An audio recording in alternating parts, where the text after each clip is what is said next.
Dewa Asklepius adalah dewa pengobatan dan kesembuhan dari kepercayaan Yunani kuno, yang lambangnya berwujud ular melilit pada tongkat. Dari keyakinan inilah kemungkinan nama Ibrani Bethesda berarti rumah kasih sayang.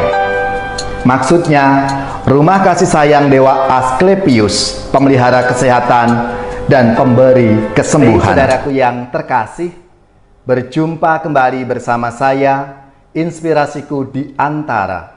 Renungan harian Selasa 17 Maret, Pekan Prapaskah yang keempat. Semoga kita bersama keluarga, komunitas kita, selalu dalam keadaan baik, tetap sehat, dan bersemangat. Marilah kita mengawali renungan kita dengan tanda kemenangan Kristus. Dalam nama Bapa dan Putra dan Roh Kudus. Amin. Allah Bapa sumber kehidupan, Engkau telah memenuhi kehausan kami akan kedamaian melalui Yesus Kristus Putramu. Semoga pada masa pertobatan ini, Ia berkenan menyembuhkan kami dari segala penyakit dan dosa, sebab Dialah Tuhan pengantara kami, yang bersama dengan Diko dalam persatuan Roh Kudus, hidup dan berkuasa, Allah sepanjang segala masa. Amin.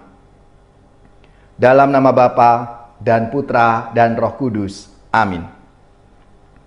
Inspirasi kita hari ini dari Injil Suci menurut Yohanes, bab 5 ayat 1 sampai 16.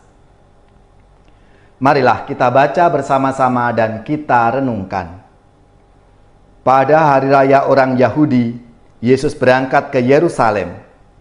Di Yerusalem, dekat pintu gerbang domba, ada sebuah kolam yang dalam bahasa Ibrani disebut Bethesda. Serambinya ada 5, dan di dalam serambi-serambi itu terbaring sejumlah besar orang sakit. Ada di situ seorang yang sudah 38 tahun lamanya sakit. Ketika Yesus melihat orang itu berbaring di sana, dan karena ia tahu bahwa ia telah lama dalam keadaan itu, berkatalah ia kepadanya, "Maukah engkau sembuh?" Jawab orang sakit itu kepadanya, "Tuhan, tidak ada orang yang menurunkan aku ke dalam kolam itu apabila airnya mulai goncang. Dan sementara aku sendiri menuju kolam itu, orang lain sudah turun mendahului aku." Kata Yesus kepadanya, "Bangunlah, angkatlah tilammu dan berjalanlah." Dan pada saat itu juga sembuhlah orang itu. Lalu ia mengangkat tilamnya dan berjalan. Tetapi hari itu hari Sabat. Karena itu orang-orang Yahudi berkata kepada orang yang baru sembuh itu, "Hari ini hari Sabat dan tidak boleh engkau memikul tilammu." Akan tetapi ia menjawab mereka, "Orang yang telah menyembuhkan aku, Dia yang mengatakan kepadaku, 'Angkatlah tilammu dan berjalanlah.'" Mereka bertanya kepadanya, "Siapakah orang itu yang berkata kepadamu, 'Angkatlah tilammu dan berjalanlah'?" Tetapi orang yang baru sembuh itu tidak tahu siapa orang itu, sebab Yesus telah menghilang di tengah-tengah orang banyak di tempat itu. Kemudian ketika bertemu dengan dia dalam bait Allah, Yesus berkata kepadanya, "Engkau telah sembuh. Jangan berbuat dosa lagi, supaya padamu jangan terjadi yang lebih buruk." Orang itu keluar lalu menceritakan kepada orang-orang Yahudi bahwa Yesuslah yang telah menyembuhkan dia. Dan karena itu, orang-orang Yahudi berusaha menganiaya Yesus karena ia melakukan hal-hal itu pada hari Sabat. Demikianlah sabda Tuhan. Terpujilah Kristus. Saudari-saudaraku yang terkasih, dari sabda Tuhan hari ini dikisahkan bahwa tidak jauh dari pintu gerbang domba ada kolam yang bernama Bethesda. tempat ritual pembaptisan pemeluk agama Yahudi. Kolam itu didedikasikan dan dijadikan tempat pemujaan kepada dewa Asklepius. Dewa Asklepius adalah dewa pengobatan dan kesembuhan dari kepercayaan Yunani kuno, yang lambangnya berwujud ular melilit pada tongkat. Dari keyakinan inilah kemungkinan nama Ibrani Bethesda berarti rumah kasih sayang. Maksudnya, rumah kasih sayang dewa Asklepius, pemelihara kesehatan dan pemberi kesembuhan. Maka banyak orang datang ke sana. Dan dikisahkan di situ ada seorang lelaki yang sudah 38 tahun menunggu untuk disembuhkan. Namun ia sangat bergantung pada orang lain yang membawanya. Dia mengeluh bahwa tidak ada siapapun yang membantunya. Lalu Yesus memilih untuk menyembuhkannya, bukan karena dia menunjukkan tanda-tanda pertobatan. Yesus menyembuhkan orang itu karena kasih karunia Tuhan. Dan Yesus menyembuhkan si lumpuh itu bukan dengan mengangkat lalu memasukkan ke dalam kolam, tetapi hanya bersabda, "Bangunlah, angkatlah tilammu, dan berjalanlah." Dengan kata lain, kesembuhan si lumpuh itu karena kuasa penyembuhan Yesus dan bukan kuasa dewa Asklepius, penguasa dan penunggu kolam Bethesda itu. Namun karena rahmat dan kasih Tuhan yang memberikan rahmat kesembuhan bagi orang lumpuh ini. Maka pesan Yesus amat penting. Engkau telah sembuh, jangan berbuat dosa lagi supaya padamu jangan terjadi yang lebih buruk.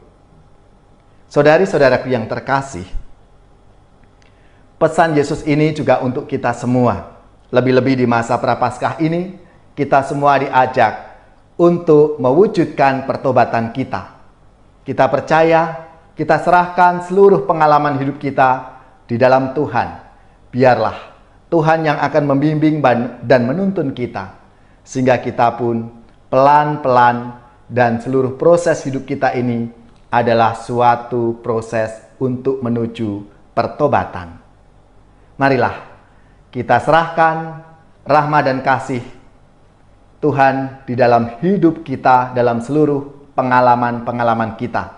Sehingga kita seperti orang yang lumpuh 38 tahun itu mengalami rahmat dan kasih Tuhan dalam hidup kita.